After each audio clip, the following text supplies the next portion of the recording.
Salut à tous, salut Thierry. Salut. Alors aujourd'hui on va parler de Valeurs sentimentales, qui est un film de Joachim Trier qui a eu le Grand Prix à Cannes cette année. C'est un film qui raconte, donc c'est un cinéaste norvégien, et c'est un film qui raconte l'histoire d'une famille norvégienne qui est présentée comme ayant des problèmes à travers les différentes générations. La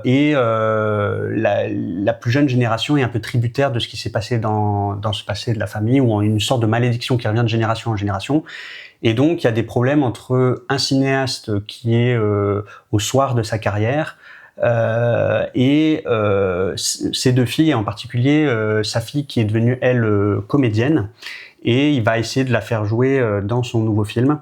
Parce qu'à travers ce film, il espère livrer une sorte de testament, ou en tout cas de régler peut-être la malédiction familiale à travers son film. Donc le film va montrer ses relations avec ces deux filles en particulier.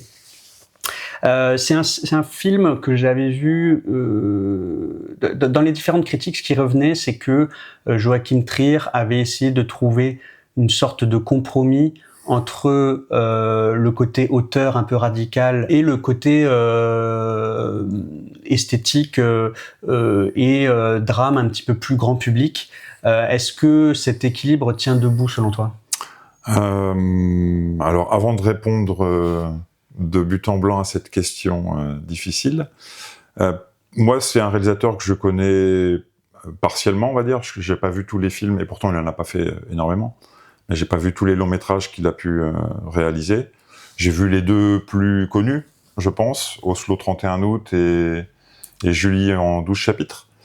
Des films dont j'avais relativement peu de souvenirs finalement lorsque j'ai vu son dernier, le Grand Prix. Bien qu'il m'en reste peu de souvenirs, j'avais quand même l'impression assez rapidement d'être face à un film qui dénotait par rapport aux deux autres que moi j'avais déjà vus, dans le sens où, déjà, dans le descriptif que tu en faisais, il y a un réalisateur, il y a une comédienne, donc assez rapidement, on ressent, de par le sujet, de par la réalisation, que il y a un questionnement plus afférent de la part de Trier à sa propre condition d'auteur. Qu'est-ce que cela représente? Quel est son cinéma? Qu'est-ce qu'il cherche à transmettre au travers de ses films, en quoi il serait redevable à je ne sais quel père cinématographique qui l'aurait inspiré. Donc c'est assez rapidement, ce qui pourrait être potentiellement intéressant, j'ai senti qu'il y avait une espèce d'angle dans ce film-là qui était assez différent des deux autres que j'avais vus. Et forcé de constater que sur la longueur, je trouve que ça marche quand même pas très très bien. Alors, tu parles de l'histoire de cette famille. Donc il y a clairement une histoire, je dirais, au premier degré de relations familiales et tout ça. Même à un moment, je me suis dit, tiens, on va voir le nouveau Festen. Bon, assez rapidement, on s'est rendu compte que c'était le Festen très feutré, en fait. Trop feutré, peut-être. Et donc, il y a ce personnage de Skarsgård qui prend quand même une place relativement importante et qui va être, que je trouve très intéressant à essayer de décrypter au niveau du film, pour essayer de comprendre ce que Trier lui-même voit de ses pairs, et en quoi il leur est redevable et tout ça. Donc il y a différentes séquences au niveau du film où on a une espèce de préhension un peu plus claire de ce qu'est donc le personnage nous est vendu comme un auteur, un vrai auteur, vraiment génial, qui a eu un succès public relativement modéré. C'est ce que l'on comprend de sa conversation avec son chef-op, qui vit dans une luxueuse maison et qui lui dit c'est pas avec tes films que je me la suis payé, c'est avec ceux de Lasse Hallström. Donc on comprend que c'est un petit auteur qui n'a pas dû remporter des succès publics très très très importants. Et à côté de ça, donc il y a une rétrospective de ces films qui est faite dans un cinéma, dans une ville française, donc Deauville pour ne pas la citer. ce qui est une belle incohérence puisque c'est le festival du cinéma américain à Deauville. Il y a peu de chances qu'il y ait une rétrospective d'un auteur pointu norvégien qui s'y passe. Ouais, oui, ça c'est étonnant. Ouais, comme, ouais. Bah, au début, on voit qu'il y a la région Normandie qui a contribué. Donc, il y avait beaucoup de contributeurs. Il fallait trouver un endroit pour justifier la contribution de la région Normandie. Quitte à ce que ça ne corresponde pas à la réalité du festival, peu importe. Et donc, au sein de cette rétrospective, on voit juste une petite séquence. Donc, c'est la seule séquence filmée que l'on verra de l'œuvre géniale de Skarsgård, qui est assez symptomatique de ce que son génie doit être. Donc, très performatif, très long plan séquence, qui commence très loin avec une caméra qui est en travelling arrière, qui doit zoomer dans le même temps. On voit deux enfants qui courent poursuivis par les nazis. Les nazis, c'est les auteurs adorent. Pour échapper aux nazis, ils vont monter dans le train. Finalement, la petite fille réussit à échapper, le garçon n'y arrive pas, et la caméra vient vraiment se coller au visage de la petite fille très longuement pour essayer de capter son désarroi. Donc, on sent bien que c'est vraiment un auteur génial, mais qui manque peut-être un petit peu de subtilité. Voilà. À un autre moment, donc parce que dans ce que tu décrivais, celle de ses filles qui est actrice entretient une relation relativement froide avec son père, on va dire. Elle n'est pas très convaincue dans le fait qu'elle doit jouer dans son film, mais finalement elle finira par se faire convaincre par sa sœur cadette, qui a eu le scénario entre ses mains et qui lui dit vraiment « lis le scénario, c'est absolument génial ». Et donc, elle commence à lire 3 lignes et les larmes coulent des yeux. Et on comprend que tout le génie du père passe dans son scénario.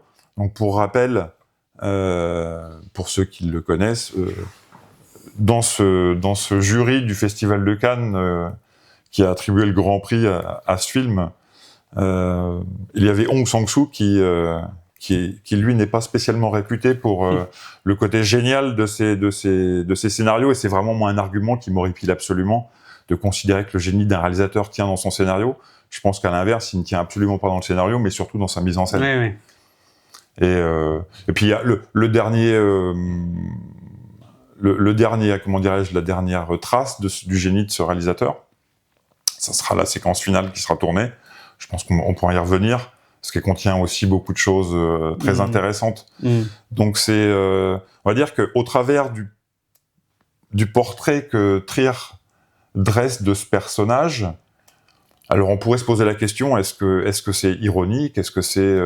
Mais bon, on verra que de par la réalisation elle-même de Trier, l'ironie, en fait, j'y crois pas trop. Donc j'ai quand même l'impression qu'il se sent d'une certaine manière redevable à cette personne-là, dont le cinéma me semble tenir uniquement sur la performance et l'absence absolue de subtilité au niveau émotionnel. Moi, le film Valeurs sentimentales, il m'a beaucoup déçu parce qu'en fait, je suis un très grand fan de Oslo 31 août qui est sorti il y a déjà 10 ans maintenant, plus de 10 ans, et qui était vraiment un de mes films préférés de la décennie 2010. Donc, j'avais quand même vraiment moins aimé Julie en 12 chapitres. Et j'ai vu un interview du réalisateur qui disait en fait après Julie en 12 chapitres, avec mon co-scénariste, on était bien embêtés parce qu'on se disait à partir de maintenant on a deux choix, est-ce qu'on retourne à la veine un peu auteur radical ou est-ce que Julie en 12 chapitres a quand même vraiment marché, en plus on a réussi quand même à avoir des bonnes critiques, donc faut croire qu'on peut ménager la chèvre et le chou, est-ce qu'on continue pas plutôt dans cette veine? Force est de constater qu'ils ont continué dans cette veine là et moi j'ai pas du tout retrouvé mon compte. Et en fait, on pourra parler de l'esthétique, mais en fait, moi, tout simplement, ce qui marche pas pour moi, c'est que ce qui va pas dans la relation, le problème dans la relation entre le père et la fille, elle dit on n'arrive pas à parler, on s'entend pas, elle veut pas tourner dans son nouveau film, et ça, c'est jamais expliqué autrement que par le trait superficiel. Il n'a pas été là en tant que père, il faisait ses films à droite à gauche et il nous a délaissés, nous les filles. Bon, c'est quelque chose d'une banalité atroce et je trouve que ça fait pas un film. Ou en tout cas, il faut le traiter d'une manière intéressante. Peut-être ça peut donner un bon film, mais en l'occurrence, c'est pas le cas. Et ensuite, il y a quelque chose qui est là pour le coup juste présent dans les dialogues, donc dans le scénario. dans l'architecture globale, dans la coquille, c'est qu'il y a cette malédiction familiale qui court et qui va se transmettre de fille en fille, et que lui est là. Parce qu'il faut rappeler qu'à un moment, on rappelle que sa mère aussi oui, elle a été s'est suicidée, me semble. Alors, c'est la mère du cinéaste qui s'est suicidée. Ah oui, c'est ça. Et lui-même, il a divorcé de sa femme qui est morte qui vient de mourir dans le film, etc. Donc, il y a quand même une filiation de la mort et de la dépression chez les filles de cette famille. Et lui serait là un petit peu pour réparer ça. Et donc, il va essayer de coopérer avec sa fille pour ça. Mais disons que pour réparer, il faut déjà qu'on voit bien le problème, et on ne le voit pas bien, ce problème de la... Pourtant, on voit bien la fissure au départ. Voilà, on voit bien la fissure. Donc, on voit au début, le film commence effectivement par cette fissure dans la maison qui est filmée, et donc c'est la métaphore d'un problème qui court depuis longtemps. Ah ouais, c'est une espèce de problème atavique qui sera légué, entre guillemets, de mère en fille. Alors la fissure est grosse, mais c'est la ficelle qui est grosse aussi, parce que en fait du coup, on le voit à ce moment-là, et je pense qu'après il s'est dit bon c'est bon, je suis quitte avec le spectateur. Il a compris, j'ai pas besoin peut-être de continuer à en parler. Ouais. Sauf que c'est voilà, pour moi, si le problème c'est la Seconde Guerre mondiale, si le problème c'est les déportations, les dépressions, etc. C'est des sujets très très lourds qui méritent quand même un traitement autrement plus profond que ce qu'il fait dans le film. Ouais, non, mais c'est... Donc après, je parlais C'était intéressant de voir malgré tout la manière dont il capte ce personnage de quasiment père spirituel pour son cinéma. Et donc après, c'est intéressant de voir aussi en quoi ça se retranscrit dans sa propre mise en scène, ou dans sa propre écriture, au niveau de ce film-là. Au global... Moi, le premier terme qui m'est venu en sortant du film, c'est de la roublardise. Donc, effectivement, tu parles de différents thèmes qui sont esquissés, mais qui sont jetés en l'air, comme ça. On a l'impression, juste pour donner l'impression d'une épaisseur, sans que ça soit jamais traité en profondeur, sans que ça fasse... Enfin, sans qu'il n'y ait jamais de sens qui se crée de l'un à l'autre. Donc, effectivement, les nazis, à un moment où on apprend donc la mère du réalisateur, elle s'est suicidée parce qu'elle avait été capturée par les nazis lors de la Seconde Guerre mondiale, elle était résistante, elle a été torturée, donc il y a toute une séquence qui sort de nulle part, où sa fille cadette va aux archives nationales pour aller chercher les derniers documents qui relatent de cette captivité, des tortures qui lui ont été données. Puis voilà, c'est juste... Voilà. Pourquoi pas. Il y avait les nazis, mais en quoi est-ce que ça vient infuser dans la totalité du film? C'est absolument rien. Là où il y a un pont, c'est dans cette séquence de son chef-d'œuvre. Donc on sent que le mec a été marqué par l'histoire de sa mère. Oui. Donc, mais bon, enfin, ça crée pas de lien. En aucun cas, ça ne crée un lien entre lui et ses propres filles. Non, mais surtout, comme tu dis, que la mise en image est tellement superficielle et on dirait un film américain. Enfin, je veux dire, c'est pas du tout à même de nous transporter dans le traumatisme. Non. Et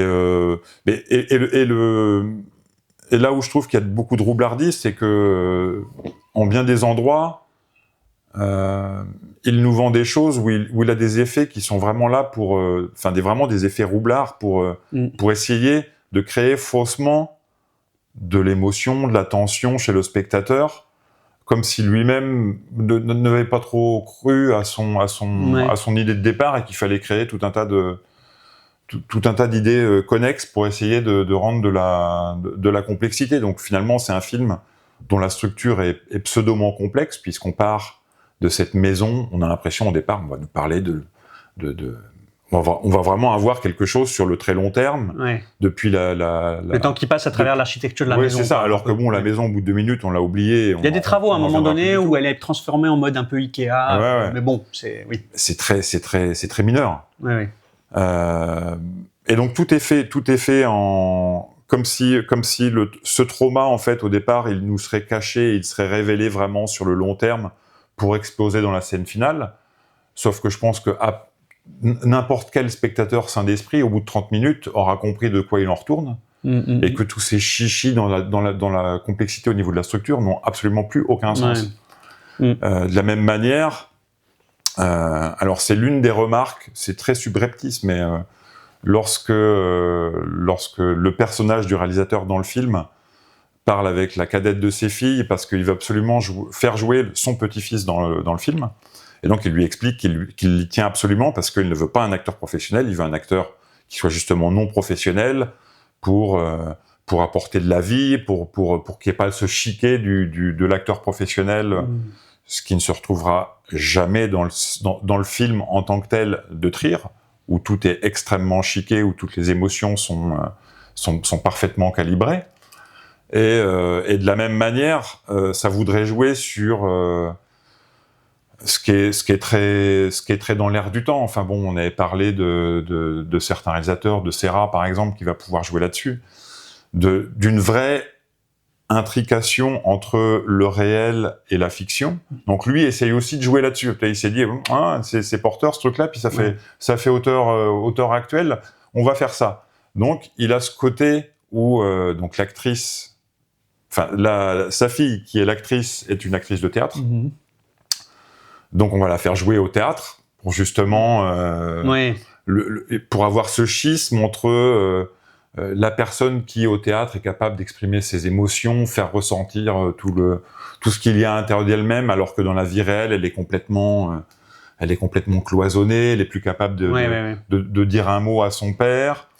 Et en plus dans la mise en scène, alors il y a un effet de mise en scène que Trier utilise beaucoup, c'est les fondus au noir, de manière à pouvoir faire des ellipses temporelles extrêmement importantes. Et il en joue 2 fois de manière à vraiment duper le spectateur. Donc une fois où justement cette actrice, elle est sur scène juste après une séquence où elle était en train de converser ou de ne pas réussir à converser avec son père, et où on a l'impression que de par ce cut, en fait, elle est allée dans sa chambre pour pleurer, et en fait, il faut un certain temps pour que la caméra dézoome et nous montrer qu'en fait, ah non, elle était sur scène. Et donc la séquence finale, qui est une scène de tournage du film du père avec la fille qu'il a réussi finalement à convaincre, et qui de la même manière use exactement du même subterfuge. Et puis là c'est long, vraiment on attend 2 minutes avant de voir que c'est juste le tournage du après film. je trouve que c'est pas spécialement bien fait. Moi je trouve qu'on s'en rend compte très rapidement, et le pire c'est qu'on s'en rend compte, et on se rend compte de l'intention du réalisateur qu'il a essayé de nous duper. Donc je trouve ça très maladroit, très lourd, et vraiment très roublard. Roublard et balourd en fait. Tu vois, il y a aussi ce mot complémentaire. Moi, c'est ce qui m'a un peu choqué venant de ce réalisateur. Je trouve vraiment dans Oslo, c'était beaucoup plus subtil, c'était beaucoup plus rentré. Il n'avait pas besoin de forcer pour qu'une émotion affleure. Et c'était sur un sujet de la dépression où, je sais pas, il y avait quelque chose d'authentique que je ne retrouve pas du tout ici, en fait. C'est ça que je me demande, qu'est-ce qui s'est passé en 10 ans. Et ça me fait déprimer sur comment on peut passer justement d'une authenticité comme ça, d'une certaine profondeur en 10 ans à finalement, non, mais on se laisse complètement aller vers quelque chose de beaucoup plus putassier. Et en fait, dans la balourdise de la mise en scène, je la résumerais par le fait que on a l'impression qu'il veut atteindre des tranches de vie qui font que il va traiter de son point de vue de la pureté, la pureté, l'authenticité des sentiments, mais tout en quand même en ménageant des scènes de rire entre sœurs qui viennent de s'apercevoir, ah oui, que quand elles se retrouvent, bon bah il y a quelques secondes bien complaisantes sur on s'embrasse, on rit, etc. Mais si on veut signifier la complicité de 2 sœurs, c'est le moyen le plus balourd possible. Il y a le regard, une fois que la dernière scène de tournage est faite, il y a le cut, le réalisateur et sa fille actrice sont visiblement satisfaits de la scène, puisqu'ils ont enfin réussi à coopérer pour faire ce film et régler le trauma familial, en gros, si je dois résumer. Et là, il y a un échange de regards entre le père et sa fille qui pourrait être beau, sauf que bon, déjà, ça arrive après plein de balourdises, donc ça peut pas être beau, mais mettons, si on prend juste ce moment-là, le problème, c'est que il aurait fallu un plan sur la fille, un plan sur le père, basta. Et il faut que ce soit subreptice. Là, plan sur la fille, plan sur le père, plan sur la fille, plan sur le père. Et ça, je crois que c'est trois plans chacun. Hein, 3 plans chacun, c'est au moins 2 plans de trop pour chaque. Même un réalisateur juste un temps soit peu subtil se serait contenté d'un seul plan. Donc après, c'est pas à la quantité, mais là, en l'occurrence, j'ai trouvé que le timing et le rythme de cette scène-là n'allait pas du tout. On a l'impression c'est l'une des impressions qui ressort dans ce film, c'est que on a l'impression que Trier était vraiment pas, qu'il a pas confiance dans son propre cinéma et que beaucoup trop de fois, en fait, il est là en train d'indiquer au spectateur les moments où il y a de l'émotion et il y a les moments où il faut être ému et comme il y a pas des gros panneaux, ouais. Ouais, comme s'il n'était pas il n'était pas sûr de sa capacité à pouvoir émouvoir le spectateur sans artifice aussi grossier. Après, je dirais que cette séquence finale, c'est la séquence parfaite pour terminer le film parce qu'elle accumule tellement des défauts du film. Déjà, cette séquence-là, on nous l'a raconté dans les moindres détails plus tôt lorsque le réalisateur a rencontré pour la première fois son chef-op qui lui dit « J'ai une idée géniale, on va faire un plan séquence, tout va être en plan séquence sans cut. Waouh !» Oui, que c'est révolutionnaire. Et la scène va se terminer lorsque cette personne rentre dans la pièce. Donc, entre guillemets, il y a juste un tabouret, il y a une corde, elle va aller se pendre, et la porte se ferme. Donc il y a ce côté performatif du plan séquence, le côté putassier de la scène finale sur laissant la personne qui va se suicider. Qui fait semblant d'être subtil, parce qu'on ne verrait pas la pendaison. Non, c'est vraiment l'enfer. Enfin, oui, non, c'est un peu l'enfer, comme tu dis. Ce sera un peu le mot de la fin. J'espère que vous en avez retiré quelque chose de ce film. Dites-le nous en commentaire si c'est le cas. Et on vous laisse à bientôt pour une prochaine vidéo. Salut!